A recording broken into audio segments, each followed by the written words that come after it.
கப்பல்ல இப்ப case free operation நடக்குது. 2 நாளா இயற்கையான காத்த சுவாசிக்க முடியல.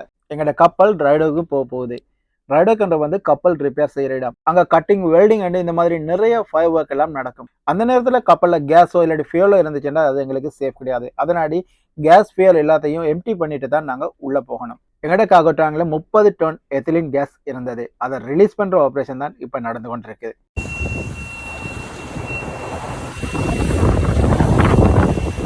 நாங்க எல்லாரும் உள்ள வந்தோடனே அக்கமடேஷன் டோர் எல்லாத்தையும் மூடிட்டு டேங்க்ல இருக்கிற வெண்ட் மூலமா கொஞ்சம் கொஞ்சமா எத்திலின் கேஸை ரிலீஸ் பண்ண ஆரம்பிச்சோம். இந்த ஆபரேஷனை அக்கமடேஷனுக்குள்ள இருந்து ரிமோட் கண்ட்ரோல் மூலமா தான் நாங்க செய்யறது. யாருக்குமே வெளியில போக முடியாத நிலைமை. இந்த ஆபரேஷன் முடிய 3 நாள் எடுக்கும். 3 நாளா யாருக்குமே இயற்கையான காத்து கிடைக்கல. சிலருங்க சுவாச பிரச்சனை கூட வந்தது. கேஸ் கப்பல் உள்ள பெரிய பிரச்சனையே எங்களோட லங்ஸை பாதுகாக்கிறது தான். காசு காத்தா பறக்குதுன்னு சொல்லுவாங்களே, கேள்விப்பட்டிருக்கீங்களா? இந்த பாருங்க, ஒரு டன் எத்திலின் கேஸுடைய விலை 4 லட்சம். 30 டன் கிட்டத்தட்ட 1 கோடிக்கு மேல காசு காத்தா பறந்து கொண்டிருக்குது.